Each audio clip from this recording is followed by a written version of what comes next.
David hated this road. Route 66. The history books call it the Mother Road. But at 3 a.m., under the oppressive weight of a moonless sky, it felt more like a graveyard stretching into infinity. He had been driving for 14 hours straight. 14 hours with a spine that felt like someone had hammered rusty nails into his lumbar, and a mouth that tasted of bitter gas station coffee. A black sludge that tasted more like battery acid than caffeine. But David didn't dare stop. He couldn't. Sarah was waiting at home. Or rather, the divorce papers were waiting at home. He was racing against time, not to save the marriage, but simply to apologize. To say the words he had swallowed down with his pride for the last 6 months. He glanced at the dashboard. 120 miles to destination, he muttered, his voice cracking from disuse. The GPS, an old iPhone mounted on a shaking plastic bracket. It was his only companion tonight. Its pale blue light washed over David's gaunt face, making him look like a corpse that hadn't been buried yet. David reached out and twisted the radio knob. He needed a human voice. Anything. An insurance salesman. A late-night preacher screaming about hellfire. Even a hemorrhoid commercial. Anything to break the silence. But there was only static. Hiss. It wasn't normal static. It sounded wet, like air being forced through waterlogged lungs. Don't go! David flinched, jerking the steering wheel slightly. The tires screeched against the shoulder rumble strips. He cranked the volume up. What the hell was that? Nothing. Just the drone of the tires and the wind whistling through a crack in the window seal. Then the GPS screen flickered. It didn't just blink. It convulsed, like a dying eye trying to focus. The robotic female voice spoke up. But this time, the digital indifference was gone. It sounded almost amused. GPS signal lost. Searching for satellites. Searching. David slammed his hand against the screen. Don't you dare die on me now. I'm begging you. Suddenly, the map spun wildly. The straight, gray ribbon of the highway vanished from the screen. In its place, a bright red line appeared, veering sharply to the right, piercing into a patch of pitch-black darkness that David swore wasn't on any paper map. Faster route found. Estimated time saved, a lifetime. What? David frowned, rubbing his temples. The exhaustion was playing tricks on his ears. Turn right, now. The command was sharp, authoritative. David looked out the windshield. There was a narrow dirt path, barely visible behind a wall of overgrown weeds. A rusted metal sign stood crookedly at the entrance. Shortcut to interstate. No outlet. But someone or something had spray-painted a thick red line over the word no. Logic told him to stay on the highway. But exhaustion is a potent poison to reason. He turned the wheel. The sedan roared, leaving the smooth safety of the asphalt to plunge into the jagged darkness of the dirt road. The moment all 4 tires hit the dirt, the world shrank. The vast cornfields vanished. In their place, ancient, gnarled trees crowded the roadside. Their branches interlocked overhead, blocking out the stars, forming a suffocating wooden tunnel. David's high beams could only cut through about 15 feet of the dust that swirled in front of the car like dancing ghosts. A chill ran down his spine. He cranked up the heater, but the air blowing from the vents smelled of damp earth and rusting iron. He checked the dashboard clock. 3:15 a.m. David drove carefully, dodging potholes large enough to swallow a tire. He whispered to himself, a mantra to keep the panic at bay. Just a shortcut. 10 miles. Connect to the interstate. Go home. Apologize to Sarah. Sleep. 10 minutes passed. Or what felt like 10 minutes. Ahead, on the shoulder of the road, his headlights caught a flash of red. It was a pickup truck. An old one 1980 Ford. The red paint had peeled away, revealing patches of steel that looked like diseased skin. It was nose down in a ditch, hood wide open. Steam was rising from the engine, curling into the night air, even though no one was there. Poor bastard, David muttered.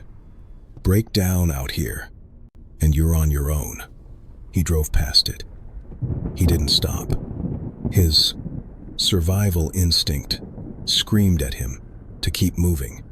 In the middle of nowhere, altruism gets you killed. He kept driving. The road didn't curve. It was a straight shot into the throat of the forest. Another 10 minutes passed. David glanced at the clock. 3:15 a.m. Damn thing's broken. David tapped the plastic cover of the clock. And then, the headlights caught a flash of red again. David's heart skipped a beat. A cold sweat broke out on his neck. It was the pickup truck. Same ditch. Same open hood. Same white steam rising in the exact same pattern. That's impossible, David said aloud, his voice trembling in the cramped cabin. I didn't turn around. I've been driving straight. He checked the rearview mirror. Nothing but infinite darkness. He looked at the GPS. The screen had turned a deep blood red. The ETA display no longer showed numbers. It displayed a single word. Forever. Panic didn't hit him all at once. It slid into him like a needle, freezing his veins. David slammed on the gas. The sedan screamed in protest, hitting 60 miles per hour on the treacherous dirt track. Loop number 3. The red pickup truck appeared again, but this time, the driver's side door was open. A pair of worn leather shoes were sticking out, dangling just above the grass. David screamed, tearing past it. Loop number 4. The clock still read 3:15 a.m. The truck appeared again. This time, there was a man standing next to it. He wore a gray suit, the cheap, ill-fitting kind people wear to funerals. He stood perfectly still, facing the woods, his back to the road. David didn't want to look, but his eyes were drawn to that lonely figure. Stop the car. Shut up, David yelled, smashing his fist into the phone, knocking it to the floor mat. But the voice didn't stop. It wasn't coming from the phone anymore.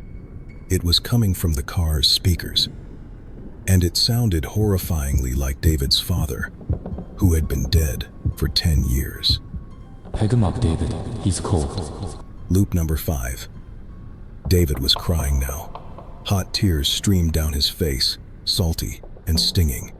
He thought of Sarah. He thought of their last fight. He had stormed out in a rage. He hadn't told her he loved her. The truck appeared. This time, the man in the gray suit had turned around. He was standing in the middle of the road, arms spread wide to block the path. David slammed the brakes. The car skidded, dust billowing up, coming to a halt just inches from the man's knees. In the blinding glare of the headlights, David saw him. The man had no eyes. His sockets were two deep, black pits, empty wells of shadow, and his mouth. David gagged, bile rising in his throat. The man's mouth was sewn shut. Thick, rusty black wire had been stitched through his lips, pulling them up into a permanent, agonizing grin. Blood oozed from the puncture holes. The man stepped toward David's window. He raised a hand and knocked on the glass. Tap, tap, tap. Gentle, polite, terrifying. David floored it. He didn't care if he ran the man over. He just wanted to live. The car swerved around the gray suit, scraping against the side of the rusted red truck with a screech of tearing metal. He fled. But where was he running to? Suddenly, a sound cut through the terror. Ring, ring, ring. It was his phone. A cheerful pop song, the specific ringtone he had set for Sarah. David scrambled to grab the phone from the floor. The screen was cracked, but the name wife shone brightly. Sarah, Sarah, help me. I'm lost. There's something out here. David screamed, his voice shattering. Silence on the other end. Then, a choked sob. "Hello? Is anyone there?" Sarah's voice sounded distant, echoing as if from another dimension. "I'm here. It's David. Can't you hear me? Please." Sarah wept. "Please, tell me he isn't dead. Tell me he's just sleeping." David froze. His foot lifted off the gas pedal. The car coasted forward. "What are you saying, Sarah? I'm driving home to you." Then, another voice spoke on the phone. A stranger's voice. Deep. Professional. "Ma'am, I'm so sorry. The impact was too severe. He lost control at the curve near mile marker 66. Time of death was 3:15 a.m. David dropped the phone. 3:15 a.m. He looked up at the dashboard clock. 3:15 a.m. He looked out the windshield. The forest was gone. The dirt road was gone. Directly in front of him was not darkness, but the blinding, searing light of oncoming high beams, and a massive concrete telephone pole rushing toward him at 100 miles an hour. In that split second, David realized the truth. The rusted red pickup truck was his car, crumpled after the crash. The man in the gray suit was him, wearing the suit he would be buried in, and the sewn mouth represented every apology he had never spoken.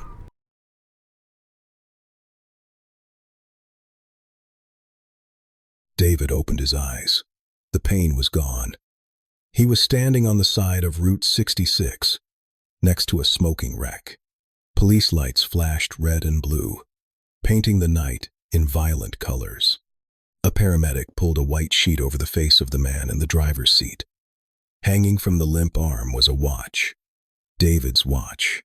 Frozen. Forever. At 3:15. David tried to scream. He tried to call out to Sarah, but he couldn't open his mouth. His lips were sealed tight, cold, immovable.